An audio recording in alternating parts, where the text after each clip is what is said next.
no interior, é claro, falar de passado. Passado se refere às memórias. Passado não pode ser um fantasma na nossa vida. Por que não pode? Porque passado compõe a nossa vida. A nossa vida é feita de passado, presente e futuro. Passado é o que nós fomos.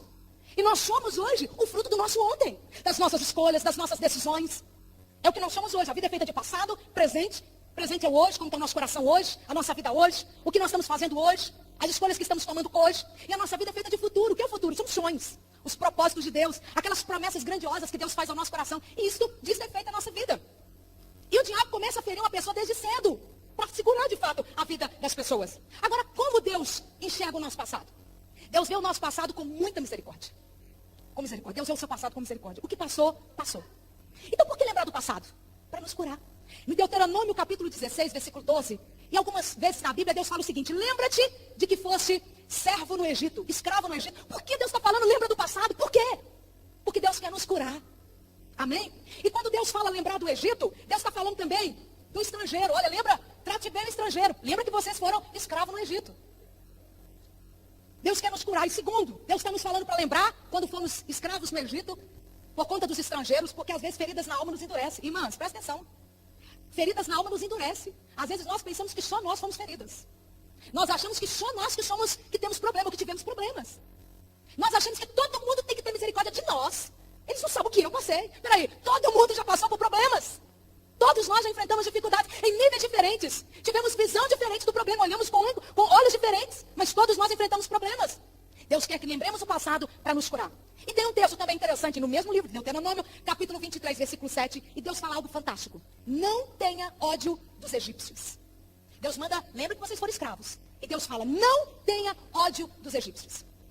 Se você não sabe história, Israel ficou cativo no Egito por 430 anos. Eles não estavam ali no Hotel 5 Estrelas. Eles não estavam ali no Tauá, no Hotel Fazenda Maravilhoso. Eles estavam fazendo tijolos ali para Faraó, construindo pirâmides, escravos. Foram maltratados. Imagine 430 anos de correntes. E Deus diz para eles assim, não tenha ódio de quem prejudicou vocês.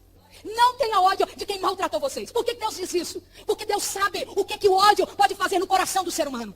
Deus sabe o que a mágoa, o ódio, o ressentimento pode fazer no nosso coração. Deuteronômio 23, 7. Deus sabe disso. E por isso Deus está dizendo, não tenha ódio dos egípcios. Deus sabe o que aconteceu com você. E Deus está dizendo, não tenha ódio daquelas pessoas que lhe ofenderam. Porque o ódio pode destruir você. Nós podemos usar o nosso passado para ter pena de nós mesmos. Tadinho de mim. Ou podemos usar o nosso passado para a glória de Deus. E para auxiliar outras pessoas. Eu não sei porque algumas coisas nos acontecem. Não sei explicar, nem tenho a pretensão de tentar explicar.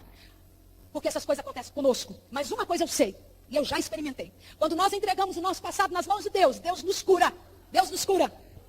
E Deus pega esse vale, né? Essa parte vale é uma parte funda entre montanhas. Deus pega esse vale na nossa vida, vale de lágrimas, deserto, vale de choro, de sequidão. E Deus transforma num vale fértil. Amém? Eu tinha na minha vida um vale desse. Eu tinha na minha vida um vale desse. Eu quero compartilhar com vocês. Próximo. Permita-me falar sobre meu pai. Meu pai nunca me bateu. Meu pai nunca me xingou. Nunca me falou uma palavra grosseira.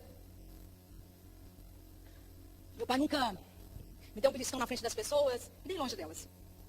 Meu pai nunca me deu um beijo. Nunca me colocou para dormir. Nunca me tomou nos braços e me chamou de princesa. Meu pai nunca me ensinou as coisas que o pai deve ensinar para suas filhas. Meu pai nunca me levou para a escola. Meu pai nunca me buscou da escola. Nunca esteve comigo quando eu caí e tive que ir para o hospital e levar alguns pontos. Meu pai nunca esteve presente nas minhas formaturas. Meu pai nunca leu as redações que eu escrevia para ele. Inclusive nos dias das mães, eu nunca escrevi uma redação para minha mãe. Eu escrevi para meu pai. Ele nunca as leu. Meu pai nunca me disse, Deus te abençoe, minha princesa. Eu te amo. Papai te ama. Meu pai não era ausente. Meu pai era inexistente. A inexistência do meu pai na minha infância me causou muita dor. Eu sentia falta de alguém que eu nunca conheci. Eu amava uma pessoa inexistente. Eu esperava o meu pai me buscar na escola. Eu esperava quando eu chegava da aula. Eu tinha esperança de que o meu pai ia descobrir o meu endereço. Ia me aguardar enquanto eu estava chegando da escola. E muitas vezes eu me imaginava correndo para os braços do meu pai. E ele me levantando, me rodando e me abençoando. E ele nunca me abençoou. Na adolescência, a ausência do meu pai me causou muita dor. Muita dor e muita humilhação.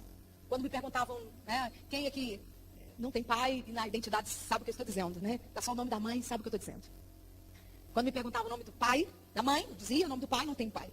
E é comum para quem hoje, para quem tem pai e mãe, mas para quem não tem, no período da adolescência, é um período muito complicado. E me causou muita revolta. E do amor, pulou para o ódio. Eu tinha ódio do meu pai.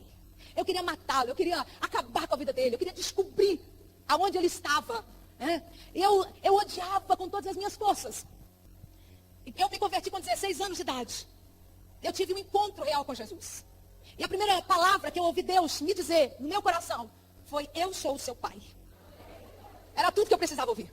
E Deus disse mais: eu estive com você nas suas formaturas.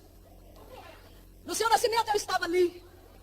E Deus foi tratando a minha alma. O processo de cura foi muito longo e muito doloroso. Eu tive que confessar minha dor, eu tive que confessar minha mágoa. Foi um processo de muito choro, foi um processo de grito na presença de Deus. E nesse processo eu descobri um sentimento que me acompanhou durante toda a minha existência. Um sentimento que Deus me revelou num desses processos de cura, onde muitos deles, desses períodos, foram períodos dentro da igreja, outros dentro de casa, sozinha com Deus. E Deus me revelou um sentimento que me acompanhava, um sentimento de inconveniência. Eu me sentia inconveniente aonde eu estivesse. O culto poderia ter sido maravilhoso. Era aquele culto onde Deus derrama a graça dele. E eu chegava em casa e me sentia mal. E era um sentimento que eu não sabia descobrir o que está acontecendo comigo. Eu tenho um marido maravilhoso que faz tudo para mim. E às vezes, na calada da noite, eu acordava e estava lá aquele sentimento. E Deus me revelou esse sentimento de inconveniência, porque de alguma forma eu atrapalhei a vida da minha mãe e a vida do meu pai. Eu fui inconveniente. E eu me senti inconveniente desde o ventre. Obrigada, minha querida. E eu chorei na presença de Deus, eu chorei. E Deus começou a tratar comigo. E eu descobri, minha amada, que não importa a forma que nós viemos nessa terra. Não importa a forma que nós chegamos. Porque Deus nos amou. E a Bíblia fala que Ele nos amou desde o ventre. O Salmo 22, versículo 10 diz: desde o ventre tu és o meu Deus. Antes de eu nascer, eu fui entregue nas tuas mãos. Deus é o nosso Deus. Eu fui rejeitada no ventre da minha mãe. Mas Deus é o Deus dos rejeitados. E ali no ventre da minha mãe, Deus me acolheu. Deus me acolheu. Eu não tenho mais problemas com esse passado. Eu entreguei nas mãos de Deus.